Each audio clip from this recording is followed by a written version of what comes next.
Yes. Awesome.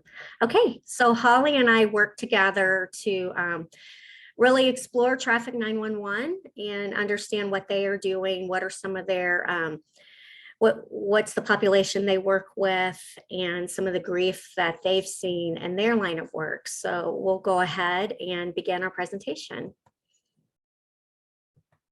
Okay, so what we're going to do first is I provide like a brief overview of commercial sexual exploitation, specifically relating to children and youth. They are an agency that works with that population. And then we'll, once we do that, we just wanted to kind of paint that picture so that we all have the same frame of reference for the context of this presentation. Then we'll talk a little bit about Traffic 911, who they are, what they do. We'll talk a little bit about the realities of working with this population, because that will provide some context for the type of services they provide and the way that they provide them. And then we'll look at the various types of losses and grief that survivors experience, but we'll also look at some of the grief and loss that the staff experience. As you can imagine, this is a heavy topic, and it's very difficult for staff oftentimes working in that space as well. And then we'll look at the theoretical frameworks for intervention and then the implication of social work practice. So we're going to start with this brief animate. It's just a little over 2 minutes, but I believe it really succinctly describes what this looks like.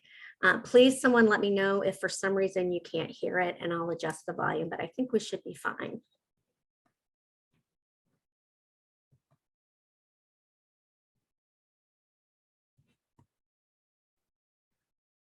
Okay, it was working when I just tested it.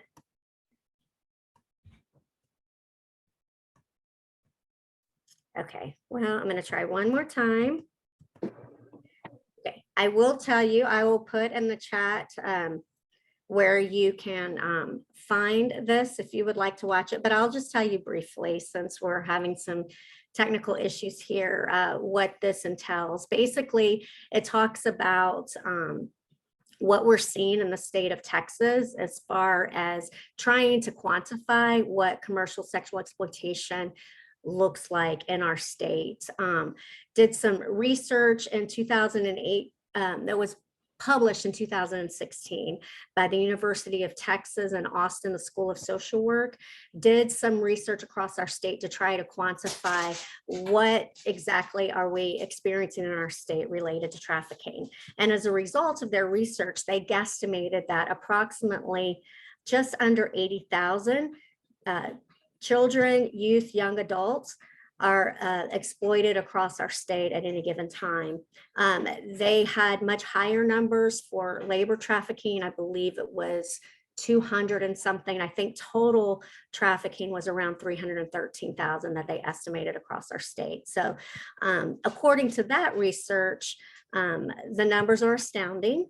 And so there needs to be a lot of work done to be able to identify those victims better than we've done in the past. This animate also goes on to show really how one may find themselves into this life, and it explores the grooming process.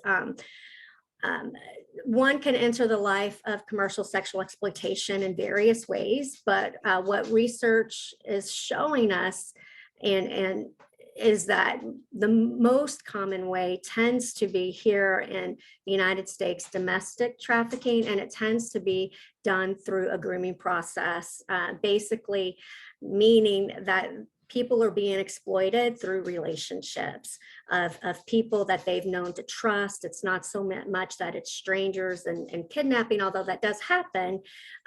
Just the most common ways tend to be a grooming process through relationship.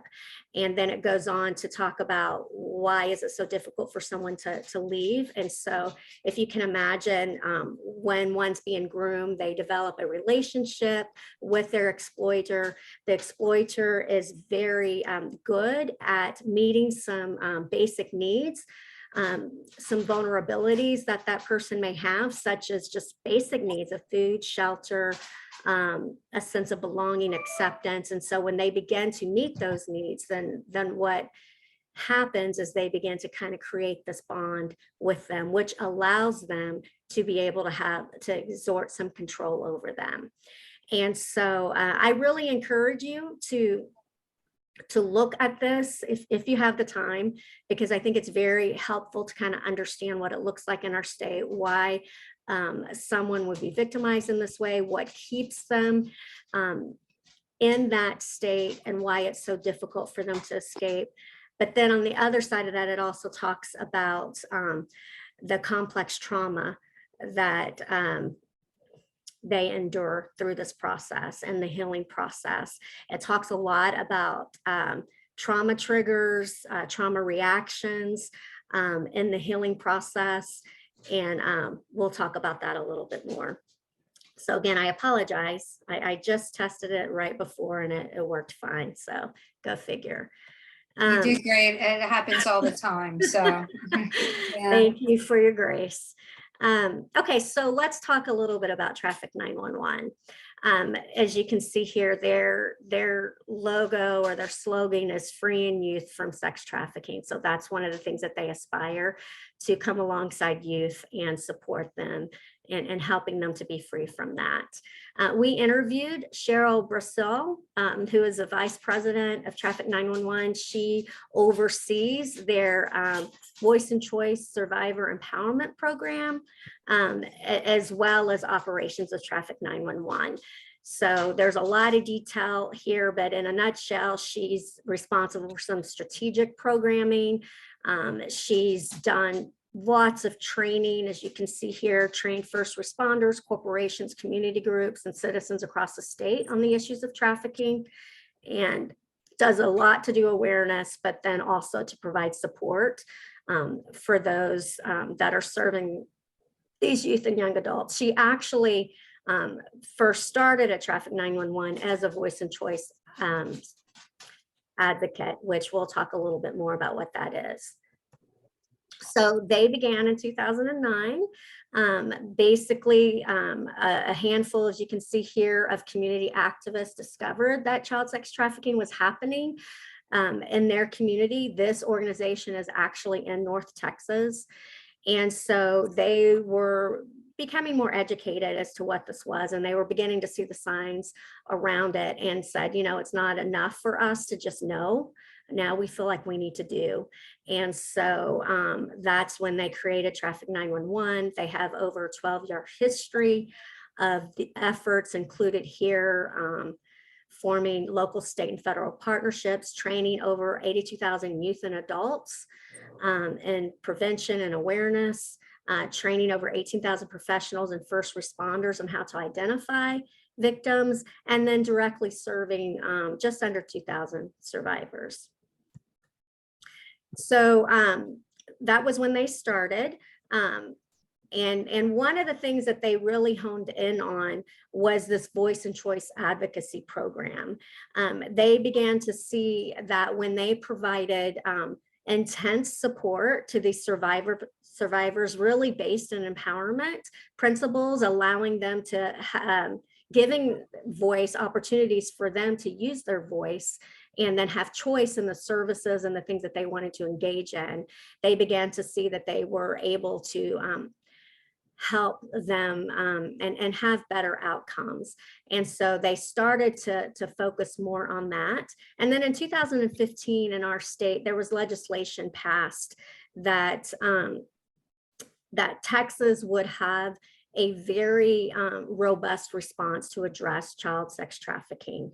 And part of that legislation mandated that there would be some type of caseworker actually embedded within the governor's office to ensure that there was a strong system of care and case management was provided to all children who are surviving this across our state. And so the governor's office responded by creating a child sex trafficking team. You'll see some of their slides woven throughout this presentation. And they actually did a lot of research and looked actually at an organization out of LA County in California called Saving Innocence that had this specialized advocacy program for survivors that was just having incredible results and working really closely with the multidisciplinary teams that would be involved in the recovery and supporting healing. And so they based this model really for Texas out of that model. Traffic 911 was selected by the governor's child sex trafficking team to build more capacity in their current program, to expand, to do this work, along really with, I believe there are about 19 specialized CSA Advocate programs across the state at this point in time. So now we'll talk a little bit about the realities of working with this population, really taking into consideration the effects of the complex trauma that they have and how that plays into the services and the support for them. So as most of you, if you've taken your trauma class yet or have chosen to take that class, you've learned about complex trauma and you've learned about some of those trauma responses, fight, flight, or freeze responses. And so in this, with this population, those responses are very much at play. And sometimes that can make it really challenging in providing support for them as they are going through their healing process. As you can see, some of the bullets here, there are triggers by authority figures, being alone, feeling rejected, power struggles. Oftentimes there's a lot of difficulty regulating effective impulses, disassociative episodes, difficult trusting people. I don't want to read all of those things for you. You can see them listed here, but there's a lot that one needs to take into consideration when they are supporting these survivors. Also, it's very important that they understand where they're at on their healing journey as far as the relationship that oftentimes is there with survivors because of this bond that they have with their exploiter. So it's very common for someone who has been victimized in this way to return back to their abuser, to their trafficker, and repeat the cycle of exploitation. Because in some sense, there's a lot of security in that they were getting some needs met. And so they're having a hard time kind of breaking out of that cycle. And so what we've learned about these CSA advocates is that they understand that. These voice and choice advocates, and they meet them where they're at in that stage of change and come alongside them and help them kind of navigate through those different stages of change, ensuring that they have felt safety and being there for them regardless if they return back to the life or not. They're still going to be a supportive person in their life. So the role of a CSA advocate, which is actually, that stands for commercially sexually exploited youth advocate. That is the term that the governor's child sex trafficking team has given for this new type of advocate / case manager. And Traffic 911's a voice and choice advocate is one of those specialized advocates. And so here is how they provide advocacy. And actually, this is how the CSA advocates across the state provide this. So they work really closely with law enforcement and other multidisciplinary team members, such as the Children's Advocacy Centers, Child Welfare System, Juvenile Probation Department, if they have interaction with them. Unfortunately, they have a lot in the past. And so actually this system that this team is working on is to actually not criminalize survivors. And so they're working on that. So hopefully there'll be less and less involvement with the juvenile justice system. But these advocates work with all those systems. And they usually respond at the time of recovery within 90 minutes. Law enforcement, they have a memorandum of understanding with law enforcement partners throughout the state. And Dallas, they have it with Dallas PD, Texas Department of Public Safety, and other local law enforcement agencies. And so when they recover a minor, they will call them and they will respond within 90 minutes on scene or wherever requested by law enforcement. And it's typically at the hospital. And a lot of times they come right alongside sexual assault advocates, and they tag team, not to overwhelm the child, but to work in support of one another to make sure that that child has that initial support. And you can see here these types of things, because these children have been hurt through relationship. A lot of them, they are there to begin to develop a trust-based relationship with them to counteract that trauma bond that they have with their trafficker. These advocates are designed to be long-term supports. And so, you know, oftentimes, or I don't know, oftentimes, but a lot of times when people hear that there's a new type of advocate, a social service advocate, kind of in this space, the question is, oh, there are so many advocates. What's this one for? Why does there need to be another one? And so for this type of advocacy, the idea was that it would be an advocate that would support the child for the long term, crossing multiple systems. A lot of times children and youth who have been exploited in this way are engaged with many type of advocates. As you can see by this diagram, there's a law enforcement advocate for as long as that case is open, that person is going to be there. But once that case closes, then that person, you know, they're kind of finished with that system. And then sexual assault advocate, usually once they leave the hospital, the sexual assault advocate has finished their accompaniment. And then if there's a DFPS, CPS worker, they're engaged as long as they're in that system. And so there needed to be, or the belief was that there needed to be an advocate that crossed multiple systems, provided support to that youth, and worked with, in collaboration with the other existing advocates that may be there, but help transition that youth from service to service so that they don't fall through the cracks and have that consistent support. As research had shown them that a lot of times when youth run and may return back to their exploiter, it's because they've become dysregulated, maybe during transitions. And so this was a effort to minimize that.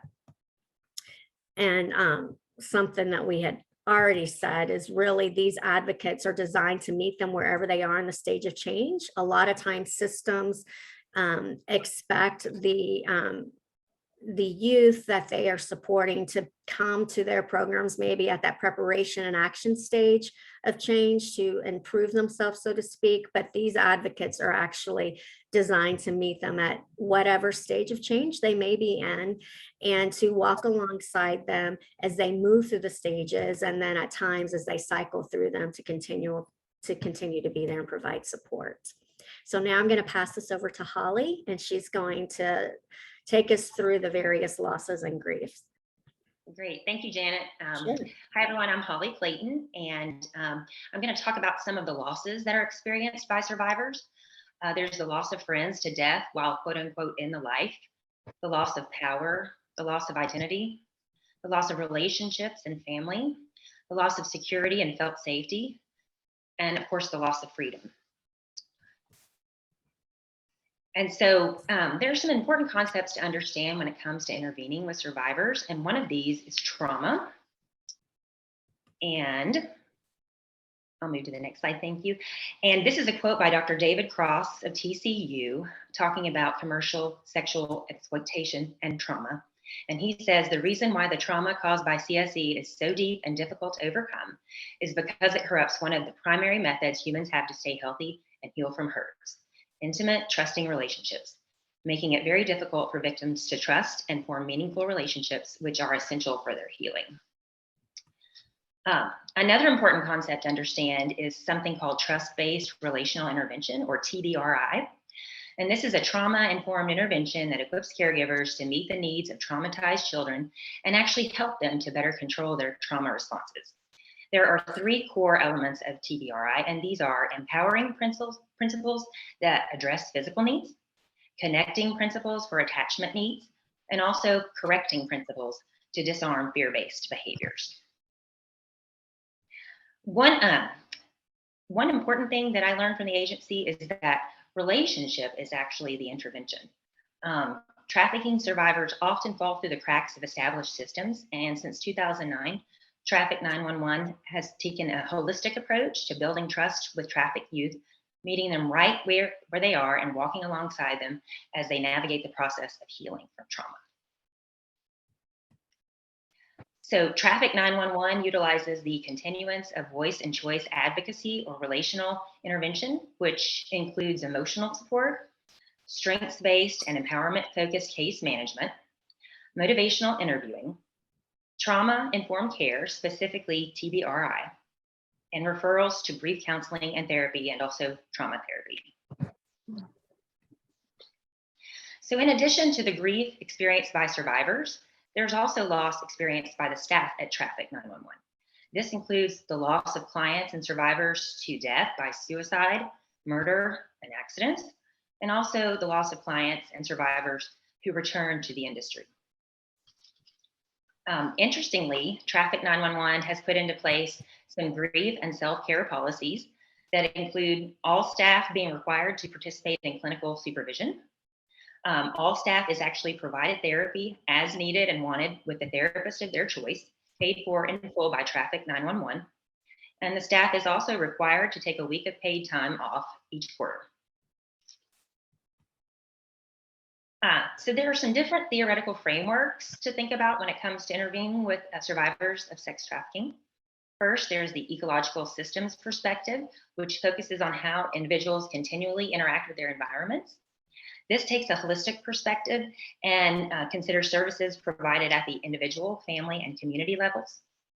Based on this perspective, intervention should address personal trauma, should assess family relationships and whether it's healthy to return to the family, and it should help survivors to form new community level experiences such as family, church, and support groups.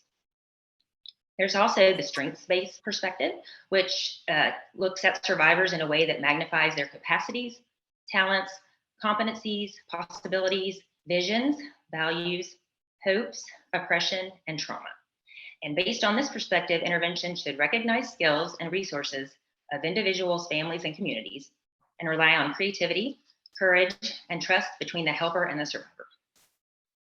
There's also trauma theory, which is extremely important when it comes to intervening with survivors. Complex trauma is a framework which helps us understand the experiences of survivors as they have experienced multiple traumas, oftentimes on a daily basis.